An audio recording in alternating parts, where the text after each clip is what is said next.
Adi muri Zimbabwe kufara kusangana nemi pano paSly Media TV. Zita rangu ndichitwa Sokostina kana kuti Pelagia Kwampurwa. Muri Zimbabwe nhasi ndisingade kupedza nguva yenyu nangoti regei ndimhanye ndipfure nepano pandiri padare rava boatcutter. Regei nditi boatcutter asi tikuziva kuti iro vane rimwe zita rekuvandudza kuti boatcutter kune kwataivazira asi nhasi ndakuti ndiri kumhanya regei ndipfure nawo tikurukure nokuti mangwana muri Zimbabwe izuva hombe mukati meupenyu hwavo. Saka ndakuti regei tikurukure muchidimbu tichipfura zvedu atichitaura ndinokuchingamidzai boatcutter. Aiwa tinokukwazisai zvakanyanyisa Sokostina. Ndinofara kusangana nemi ndakuti ndiri kumhanya asi regei tipfure nokuti mangwana it's your big day. Asi ndisandoenda mberi regei ndimboti mumbonyatsozviintroducer kuti who is boatcutter muchidimbu. Inini kuti nditi boatcutter nechidimbu izvezvi ndakunzi tateguru Simango Alright. aka boatcutter. Nekuti boatcutter hatiri bvisi nekuti ndozita randinonyanyozikanwa naro. Vanhu vaindiziva ndiri kuchitendero chechikristu ndichiparidza ndiri prophetess. Asi izvezvi ndakubaka ndiri kuchivanhu. Saka ndakunzi tateguru Simango. Alright. Mango zvinzwira muri Zimbabwe hanzi ndakunzi tateguru Simango asi rekuti boatcutter richiripo. Regei tipinde munyaya yatoda kutaura nhasi. Takanangana nezuva renyu ramangwana. Ndofunga takanoita interview ndichikurukura tateguru Ndudzo.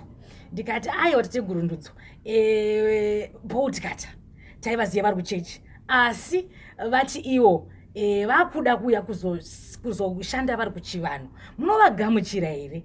Pamba nemibvunzo yatakawanda yandakakurukura navo vakati aiwa ini kuno tinovagamuchira nekuti zvinogona kuti munhu anogona kuberekwa ari muchechi ogozopedzisira ava muchiwana hapana chakaipa. Saka chandoda kuziva ndechekuti muri kunzwa sei nekuti mangwana ndikunzisa kuti izuva rebira renyu muchigamuchirwa muchivanhu. Ini ndiri kunzwa kufara zvakanyanyisa.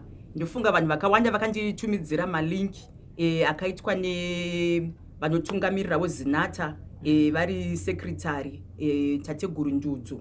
Ndikanzwa vanhu vakunditumira malinki pamushure menhau dzanga dzataurika mukati mewangano yandakabuda pamusoro wababa wevanangwa ndaigarisana navo vachinotaura kuti inini ndiri kunyepera vanhu kuti ndiri kubaka ndiri kudare rechivanhu asi ndiri kuita zvesatanism nekuti ndine kuromba kwandakaita. Saka zuva iri ndakaona kuti pandakatsvagwa nevanhu vemamedia ndakati hazvingaite kuti ndirambe kuti ndiende ikoko. Zvichida pamwe ndine kurombeswa kwandakaitwa ndisingazive. Zvichida pamwe ndakapinzwa musakanizim yaiko ndisingazive. Saka zvinenge zvakanaka kuti ndiendewo kune vanhu vanotungamirira Zinata vanova ndivo varipo pakunoverifya nekuongorora kuti pane munhu uyu urombwa here huri kushanda huri paari kana kuti mudzimu uri kushanda huri paari. Saka kwandiri izuva rakandikoshera zvakanyanyisa. Kana paine zvandakabatawo inini zvinenge zvakanaka kuti zvibva zvabuda pachena mhuri yese yeZimbabwe yakatarisa. Kana pasinawo zviripo zvakare riri dzimu remudzinza riri kubata rakadaro zvinondichenurawo inini sedunga munhu nekunochenurawo kunyange varapwa vanozoda kuuya kuzobatsirwa kwandiri vanouya moya vakasununguka vachiziva kuti aiwa nhau dzatainzwa dziya mumazvivhitivhiti inhau dzekunyepa. Saka ndokukosha kwakaita dare iroro rinoda kubatwa mangwana. Even mukati meukama munongoziva kuti panoitika nhau dzakadai kunyange veukama vanenge vane mamwe maonero vanogona kuzotadza kukuudza direct nekuti unenge uri mwana wamai vavo kana kuti unenge uri hama yavo. Asi mumoyo mavo vanenge vatori nemubvunzo yekuti uyu munhu wairarama naye mukati memba zvaari kutaura anogona ine chokwadi. Vanogona kusaziva kuti ishayisano iri kuitika nekuti vanhu vanenge vapesana, vanhu vanenge vasiyana. Saka zvinenge zvakandinakira kuvarapwa vandinoshanda neveukama vedzinza rangu zvinovapo kuti tifambidzane zvakanaka. Aiwa ndinotenda ende ndiri kutaura zveshuwa naSokostina mwene wazvo nekuti tese tinotaura asi ndingaita mubvunzo wekuti pane pakuti mati mimi ndakazviona zvakanaka kuti ndizvibude pachena. Pfungwa dzakambouya here makagara mekuti asi hazvingadaro kuti ndakatoinishetwa here kana kuti ndakaropafadzwa? Hadzina kumboya here pfungwa idzodzo kuti maybe ndakainishetwa zveshuwa kana pamwe ndakapiwa maropafadzo pandakaenda kuNigeria?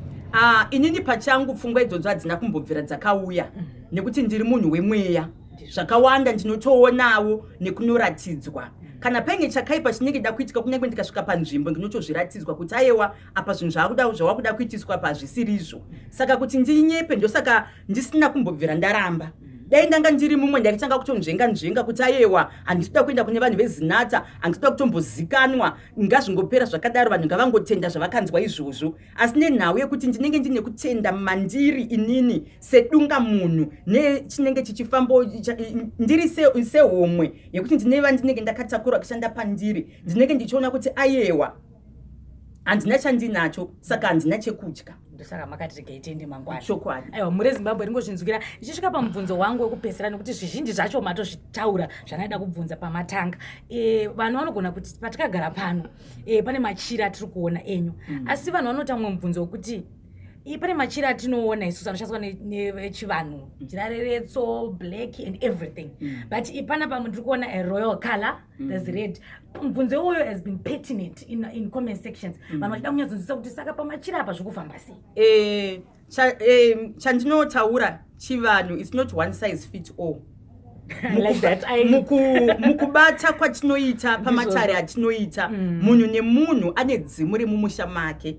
Munhu haungotenge machira kana unotengeswa. Ndina jira ndakambotengeswa naSawira, asi unotoroteswa wotoziviswa kuti unofanira kuti uite nguo yakati, unofanira mukatarisa pepo ndakatoroteswa nedesign pamberi pane white, mukazoti ndikaritamba pane white iri pamberi, anditika pepo it's a royal color inomirira royalty. Ndakanzi pandinobatsira vanhu vari mukati memabusiness ndinofanira kuvabatsira ndakapfeka gemens iri.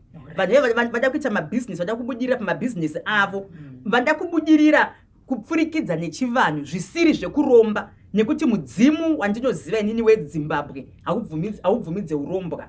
Saka nguo dzangu dzine zvadzinenge dzakatomira, mukatarisa pane mwiri apa ine white negold, saka zvine zvazvinenge chiumirira. Mukatarisa pane apa ine red neyellow, anditika kune vanhu vanenge vakatakudzwa hondo dzemumadzinza, saka patinenge tichinyorwa nehondo dzakatakurwa mukati memadzinza nembereka, saka nguo nenguo ine chainotomirira. Alright. Ayo, regai ndikutendei ndisatore nguva yenyu yakawanda about cut kana tateguru Simango ndizvo. Kundoziva kuti muda kugadzira mangwana, it's a big day. Thank you so much. Handisi kana mune mashoko ekupedzisira kumhuri yeZimbabwe takanangana nezuva ramangwana. Ndakanangana nezuva ramangwana kumhuri yeZimbabwe ndakungoti vakasununguka kuuya any media platform. Ndinoziva kuti nhau idzi inhau dzakaita mutinhimira zvakanyanyisa mumasocial media platforms, mumaYouTube, dzikatenderera. Vanhu vakawanda vane mibvunzo yavainavo nezvavari kuda kunzwisisa. Saka ini ndiri kukoka mamedia platforms ese nevakasununguka nevanoda kutouya panzvimbo pacho ipapo kuti munenge makasununguka kuti muuye mozivawo chokwadi, kuitira kuti kana makuzondiona mangwana moziva kuti aiwa munhu watiri kushanda naye akamira akadai. Ndo mashoko angu. Thank you so much. Back to you muri yeZimbabwe. Ndofunga mangu zvinzwira mangwana, it's a big day. Izuva richange richiitwa bira rabodkata. Vekuzinata vakati ayo ngavauye tikwanise kuclarify nyaya yanga ichita yekuti murume wavo, let me just say ex-husband, akauya nenyaya yake achita aiwa munhu uyu akanojoniswa satanism, and then zinata vavachitaura kuti aiwa regai tione zveshuwa kuti munhu uyu akajoniswa satanism here kuti anokwanisa kuzobatsira vanenge vachida kubatsirwa muchivanhu chedu atingachirasi, nekuti kune vari kutobatsirwa nechivanhu. Saka mangwana vataura vakati I'm calling everyone. Isu seSly Media TV tinenge tiripo kuti chikupai zvizere nokuda kwebira raboat kata mangwana. Thank you so much for watching. Until we meet next time, ngatisanganei mangwana muri yeZimbabwe pano paSly Media. We're going to be live muchinyatsoona zvinenge zvichiitika. Thank you.